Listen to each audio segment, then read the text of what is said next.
بسم اللہ الرحمن الرحیم اللہم صلی علی سیدنا و مولانا محمد و علی آل سیدنا و مولانا محمد و بارک وسلم۔ میرے راہ ہدایت کے ناظرین و سامعین، ہمارا سلسلہ نور سے ظہور ایک بہت ہی منفرد انداز میں آگے بڑھ رہا ہے۔ ہم نے پچھلی اقساط میں کریم آقا صلی اللہ علیہ وسلم کی ازدواجی زندگی اور پھر خانہ کعبہ کی تعمیر کے حوالے سے گفتگو کی۔ اب لمحہ بلمحہ کریم آقا صلی اللہ تعالی علیہ وسلم اظہار نبوت، اعلان نبوت کی طرف آپ کی زندگی بڑھ رہی ہے۔ آپ کی عائلی زندگی، خاندانی زندگی، ازدواجی زندگی بہت ہی خوبصورت، اور آپ صلی اللہ تعالی علیہ وسلم اعلان نبوت سے پہلے غار حرا میں تشریف لے گئے، وہاں پر علیحدگی اختیار کی اور اللہ تبارک و تعالیٰ کی بارگاہ میں اپنی بندگی اور عقیدت اور محبت اور جو اس نے عبادت کے طریقے آپ کو سکھائے وہ آپ غار حرا میں بیٹھ کے اس سے راز و نیاز کی باتیں کرتے۔ تو بعض اوقات حضرت سیدہ خدیجہ الکبریٰ سلام اللہ علیہا آپ کے لیے کھانا لے کر غار حرا پر پیچھے حاضر ہوتی، اور اس وقت ایک دفعہ حضرت جبریل امین حضور کی بارگاہ میں اللہ کی طرف سے سیدہ خدیجہ الکبریٰ سلام اللہ علیہا کی بارگاہ میں سلام لے کے آئے اور کہا، عرض کی کہ خدیجہ آپ کی بارگاہ میں آ رہی ہیں، جب آپ کے پاس پہنچیں تو ان سے کہنا کہ اے خدیجہ تمہارا رب تمہیں سلام کہتا ہے۔ تو کریم آقا صلی اللہ علیہ وسلم وہاں پر جلوہ فرما۔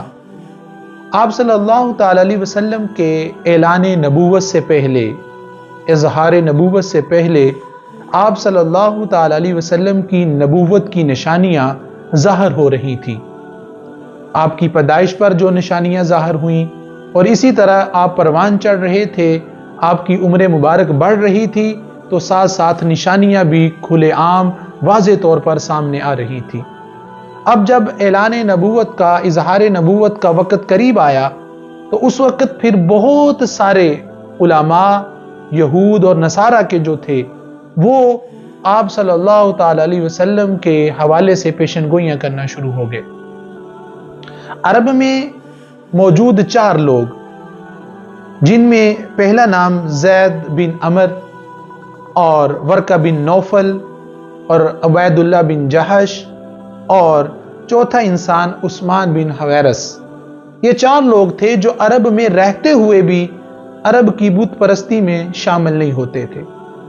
عرب ایک بت کے پاس ہر سال جو ہے وہ ایک عید کا سما کرتے تھے، اس کے نام پہ جانور قربان کرتے تھے اور اس کے نام پر چڑھاوے چڑھاتے تھے، لیکن جب یہ 4 لوگ دیکھتے تو وہ ان لوگوں سے بیزار تھے کہ یہ ہماری قوم غلط کر رہی ہے، ان کا نظریہ غلط، ان کا دین غلط، ان کا طریقہ غلط۔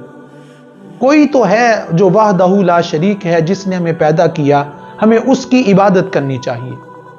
ان 4 نے آپس میں گفتگو کی اور دین حق کی تلاش کے لیے عرب سے نکلے، سفر کیا، مکہ سے نکلے۔ ان میں ورقہ بن نوفل جو ہے انہوں نے نصرانیت قبول کر لی، انہیں لگا کہ یہ ٹھیک ہے، کیونکہ ابھی اعلان نبوت تو ہوا نہیں، حضور نے اسلام کا علم بلند نہیں کیا، تو اس سے پہلے کی بات ہے۔ تو ورقہ بن نوفل نے نصرانیت قبول کر لی۔ عبید اللہ بن جہش اسی حالت پہ رہے، اور پھر جب اعلان نبوت ہوا تو کلمہ پڑھ کے مسلمان ہو گئے، اور پھر اولین مہاجرین میں ان کا شمار ہوتا ہے کہ یہ ہجرت کر کے حبشہ کی طرف گئے۔ وہ حضرت ام المومنین ام حبیبہ سلام اللہ علیہا کے ساتھ ان کا پہلے عقد ہوا، نکاح ہوا، تو ام حبیبہ رضی اللہ تعالیٰ عنہ علیہ السلام بھی ہجرت کر کے حبشہ پہ اس وقت گئی۔ تو جب وہاں پر یہ عبید اللہ بن جہش گیا تو اس نے اسلام چھوڑ کر نصرانیت کو قبول کر لیا، اور پھر وہاں پر مسلمانوں کو تانے دیتا کہ میں نے حق کو تلاش کر لیا، تم ابھی جو ہے وہ بہکے ہوئے ہو، بٹکے ہوئے ہو۔ تو خیر وہ پھر نصرانیت کے عالم میں ہی اس دنیا سے چلا گیا، مرتد ہو گیا۔ تو وہ پھر ان کا نکاح جب ختم ہو گیا تو پھر کریم آقا صلی اللہ علیہ وسلم نے حضرت ام حبیبہ سلام اللہ علیہا کے ساتھ عقد کیا۔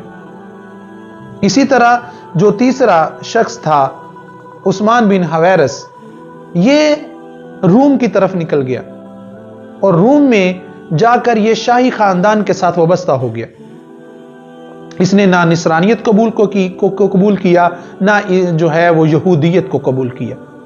یہ وہاں چلا گیا، دربار کے ساتھ وابستہ ہو گیا، ہاں لیکن جو غیر اللہ کے نام پر جانور ذبح ہوتے تھے وہ نہیں کھاتا تھا۔ خون کو بہانا، شراب پینا، ان سارے معاملات سے کوسوں دور رہنے والا، یہ وہاں پر رہا اور پھر وہاں ہی یہ ختم ہو گیا۔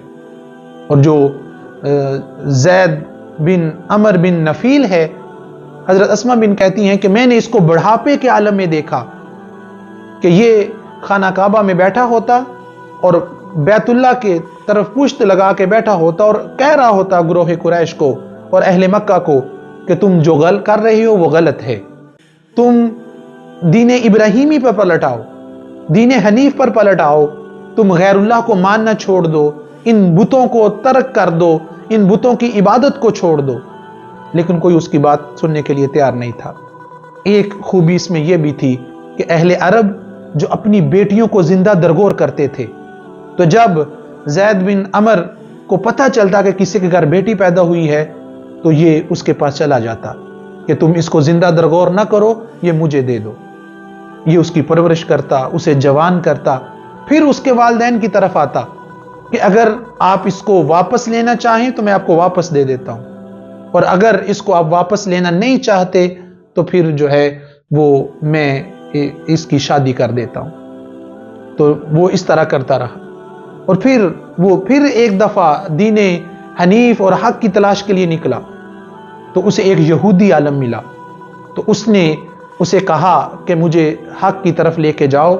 تو اس نے کہا کہ پہلے تجھے اس کا غضب تھوڑا سا برداشت کرنا پڑے گا، پھر تم یہودیت میں آؤ گے۔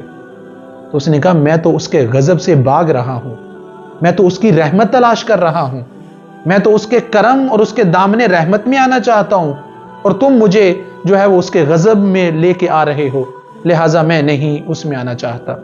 وہ وہاں سے مڑ آیا، پھر ایک نصرانی عالم سے ملا، اس نے کہا میں نصرانیت قبول کرنا چاہتا ہوں، عیسائیت قبول کرنا چاہتا ہوں۔ تو اس نے بھی یہ کہا کہ تمہیں اس کی لعنت میں سے کچھ لعنت لینا پڑے گی، پھر تم نصرانیت میں آؤ گے۔ میں نے کہا میں تو اس کی لعنت سے بھاگ رہا ہوں، میں تو اس کی لعنت سے دور ہو رہا ہوں، تم مجھے پھر اس کی طرف لے کے آ رہے ہو۔ تو وہ پھر واپس پلٹ آیا۔ پھر کچھ عرصہ گزرا تو پھر وہ شام کی طرف نکلا، یہ زید بن عمر بن نفیل، حق کی تلاش میں۔ وہاں ایک راہب سے ملا، اور اس راہب سے جب ملا تو راہب نے کہا تو کہاں مارا پھر رہا ہے؟ جو اصل دین ہے اور جس کا آغاز ہونے لگا ہے اور جس نے چہار دانگے عالم میں پھیلنا ہے، وہ تیرے مکہ میں شروع ہو چکا ہے۔ وہ نبی آخر الزماں، انہوں نے اظہار نبوت کر دیا ہے، یہ وہ ماہ تھا جس ماہ میں انہوں نے اظہار نبوت کرنا تھا۔ جا واپس پلٹ جا، دین حق دین حنیف تجھے تیرے شہر سے ہی ملے گا۔ تو جب وہ واپس آیا تو راستے میں بلدخ کا مقام آتا ہے، وہاں پر اس کا کسی لٹیروں کے ساتھ سامنا ہوا اور اسے وہاں پر قتل کر دیا گیا۔ ورقہ بن نوفل کو جب پتہ چلا تو اس نے اس کا قصیدہ لکھا۔ تو یعنی جس ماہ میں حضور کریم آقا نے اعلان نبوت فرمانا تھا، وہ نشانیاں بھی پہلی کتابوں میں موجود تھی۔ تو اس طرح یہ چرچا ہونے شروع ہو گیا۔ ہاں، اگلی نشست میں ہم اور جو یہودی علماء نے، نصرانی علماء نے، یا دیگر راہبوں نے، یا دیگر جو قیافہ شناس تھے، یا وہ لوگ کہ جو نجومی تھے، ان کو جو آسمانی خبریں جو جنات اوپر جاتے تھے انہوں نے بتایا، وہ ساری چیزیں ہم ڈیٹیل کے ساتھ اس میں ذکر کریں گے۔ آمین بجاہ نبی۔